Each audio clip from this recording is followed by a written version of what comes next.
Hello, Matthew Bell here, and today I just wanted to run through. I went to Than Merrill's real estate seminar. This is a free seminar that was advertised in my area, and a friend of mine prevailed on me to go with him and just kind of check out what the seminar was about. So I thought I would maybe do a quick review and kind of share my thoughts on that particular seminar.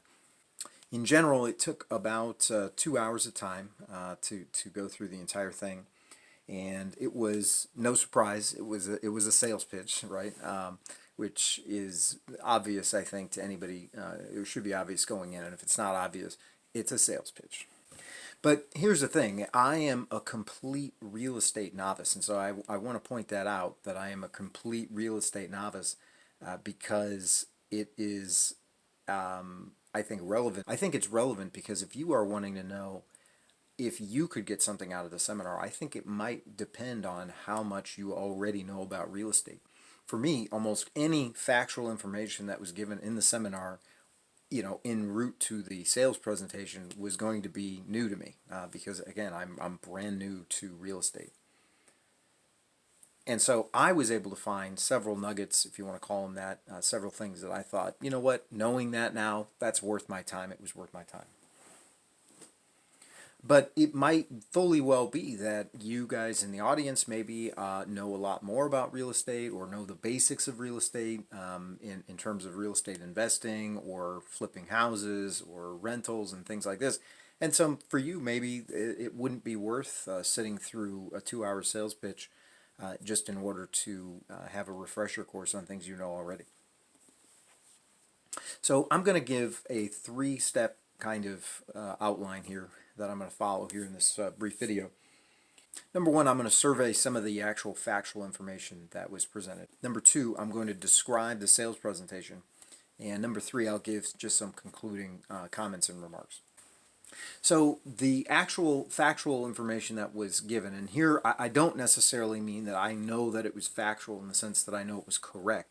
What I mean is that if you separate whatever was said in the presentation that was supposed to be salesy or inspirational, and you take that out, what was left were claims about what is true. And when you look at that information that was surveyed, there were a number of things that were canvassed. One is this idea of reverse wholesaling. And if I understand it correctly, it's basically the idea that you are going to sell rights, that you have contractual rights if you express interest in a property and enter into a contract with the buyer, that you can sort of sell your rights to that contract to somebody else.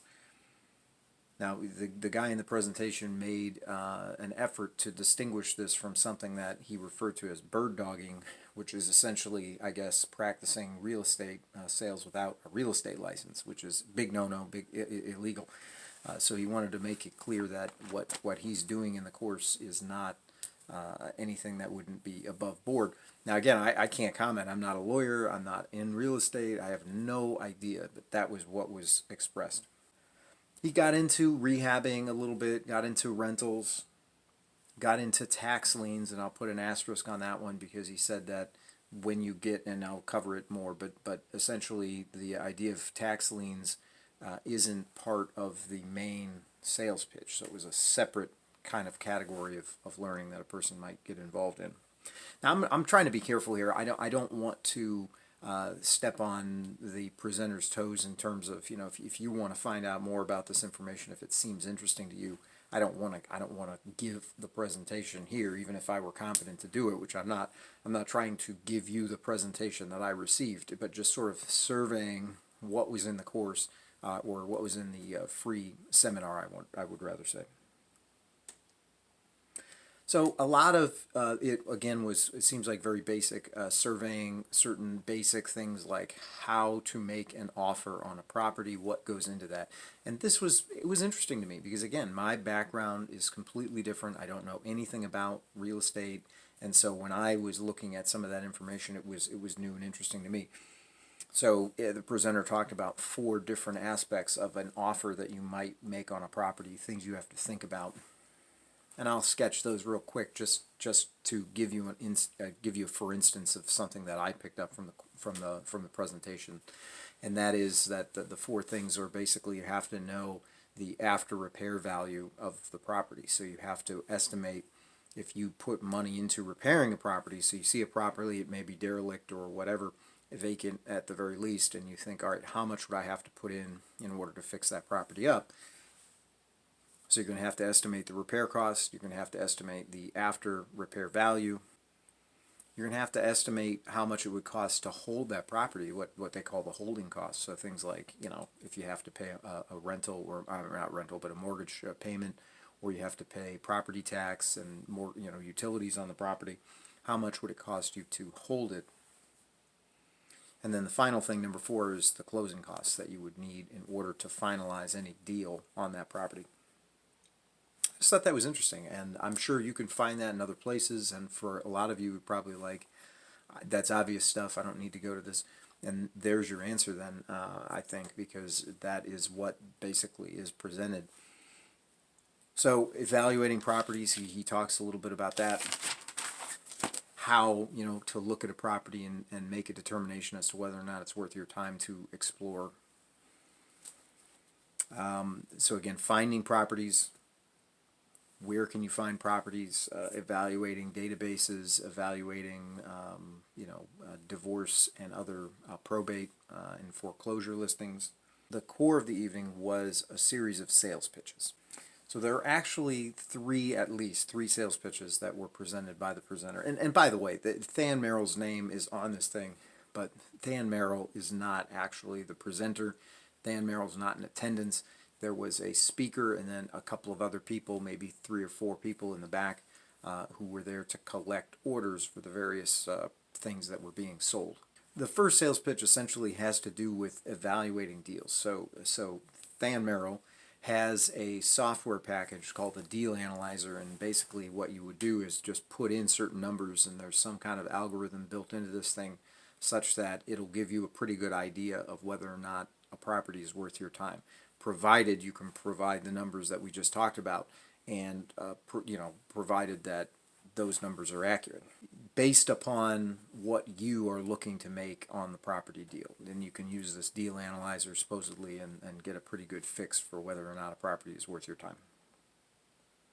Now the second thing is going to be a 3-day course, where they get into their procedure, and they call it a 7-step procedure for actually going through finding properties, making offers, fixing them up, and going through the whole business that would be included in basically, I don't know if they're calling it flipping properties, but essentially their process for making money on real estate.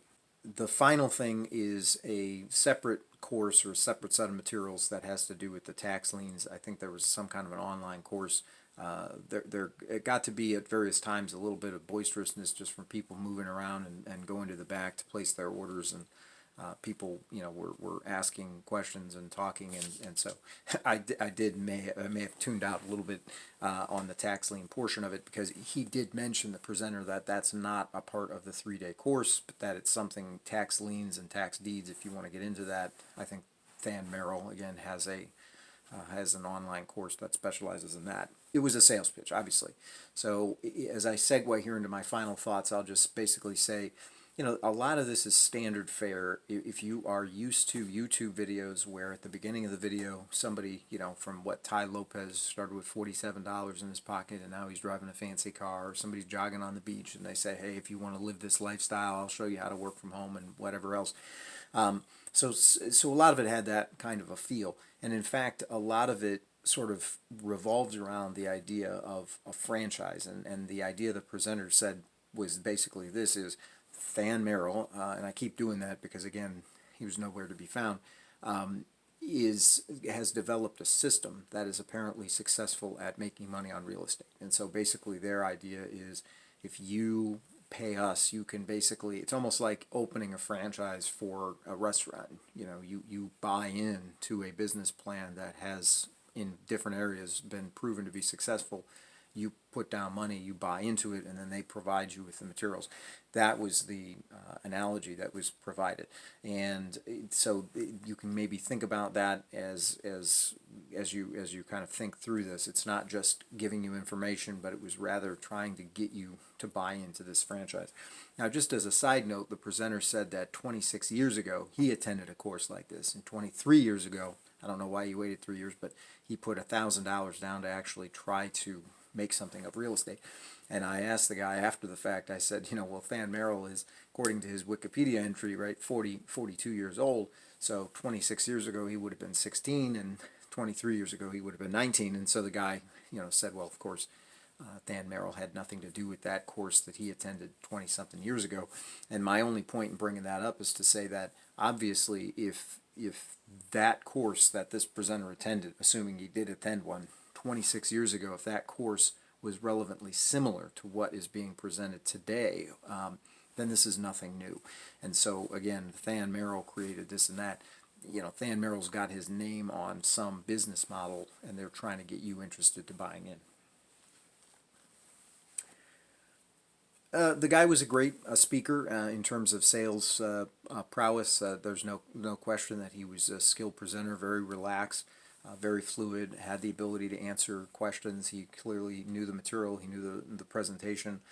You got to realize that, again, it was a sales presentation, and so there were certain phrases that kept being thrown in, like, can we all agree with that? Some of those were designed to elicit the yes set, meaning you say yes to a series of questions, and then you're more likely to say yes to the sales pitch.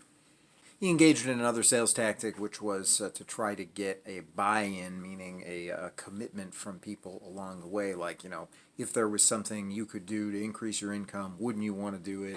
And those kinds of things. In addition to that, he kept having audience members raise their hands, and that you feel peer pressure and the like of that to participate. So be aware, not just that it's a sales presentation, but also in a group setting, you're going to have the peer pressure heaped on top to feel like you need to participate. You should be aware, because I think it's a real palpable pressure. He also tried to anticipate and inoculate the audience against objections. So for example, he will say, well, be aware that some people, when you tell them you're interested in attending this course or engaging in real estate of this kind, they're going to tell you, oh, that's a bad idea. And then, he wants to chalk that up to just fear and ignorance. So he says, well, surround yourself with people who are going to be positive. But in this case, of course, it means with other people who are equally enthusiastic about attending the class. And then there was a lot of inspirational stuff. I mean, at least... I think there was a 10-minute, seemed like maybe longer, but a 10-minute period that was just I mean, it was just one quote after another, and you don't, in order to have what other people don't have, you have to do what other people won't do, and we watched this video, which I don't know, maybe 5-minute, 10-minute video, which was again just designed to be inspirational. So just in summation, I think, number one, obviously this kind of thing has been around for some time. If the presenter was being genuine about having encountered a class like this 20 plus years ago, Than Merrill wasn't involved in it at that time, but obviously this stuff is not new. Additionally, I think there is some information. I did benefit. I did gain some knowledge that I didn't have before, assuming that the information I received is correct. I mean, it seems plausible, but I haven't checked it, and again, I'm not an expert in real estate. But if you are not a novice to real estate, then none of this information might be new. So it then just boils down to whether or not you want to subject yourself to a sales presentation, whether or not you want to take the risk of basically joining in on Than Merrill's network of real estate and buying into the deal analyzer and attending the course and doing everything or doing some of what is available. And it raises the final thing I'll mention is, a guy told me one time, it's always an interesting question to ask, if all of this is as lucrative as you say it is, what do you need me for?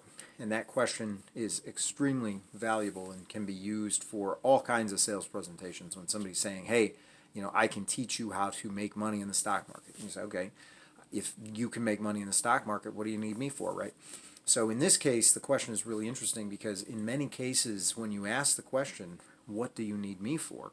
you think about this from guys with their YouTube videos, and the answer might be that they're not as successful as they say they are. So they literally need me because I'm the one that makes them successful. If I believe they're successful and I give them money, then they teach me. But on the other hand, it might just be that they could be more successful with me than without. And in this case, I think that points to something that might be, and I can't really comment on it, but it might be that Than Merrill is trying to create a network of real estate investors, speculators, people on the streets who are going to be viewing properties. And so if you join that network and can then feed information into him, into his investors or whatever, if he can kind of be a matchmaker between the money and the properties and take a cut of it, it seems like he does stand to gain by increasing the size of his network. So it might be something along the lines of that, that ultimately, if you are bought into this program and feeding deals into the deal analyzer and so on, that then you might have an opportunity to avail yourself of some of the financing that Than Merrill has put together. And in that case, he probably takes a percentage of it. So I'd say if that is his motivation, that at least is understandable. And presumably he's going to want to take on good risks and not loan money to people on endeavors that are doomed to failure, and incur some of that liability. So unless he can indemnify himself against those kinds of losses, it could be the fact that he does have some confidence in this program, and that would be a good sign. But again, I am incompetent to make any additional judgment along those lines. I simply say, if you have 2 hours and you're interested enough to attend, just be aware that it is a sales pitch and try and take it for what it is. This has been my appraisal. This is for general informational and entertainment purposes only. I have no affiliation with Than Merrill. I am not certainly getting any money at all from him or from anybody affiliated with that organization or person. And this was just my impression after having attended with a friend. And in fact, I will be attending the 3-day course. Wasn't going to, but again, the friend that I went with, he wants to go with somebody else, and he's actually got 2 people, so it ended up only costing me half of what everybody else is paying, because he's going in half with me on my portion. So I will do a follow-up video when I actually attend those classes, and so you can stick around for that if you want. Stay tuned for that. And in the meantime, I hope if you found something of value in this video, just like it if you wouldn't mind. It does help from the standpoint of YouTube's ratings systems. And if you wouldn't mind subscribing to the channel, I also have other content that is more insurance related. But if something has been of value to you, I do appreciate those gestures. And apart from that, I hope that whatever you choose to do, you are successful. And if you choose to participate in his course, or if you have, again, feel free to drop a comment in the box below and let me know what your experience was like too. So I appreciate your time and have a great day.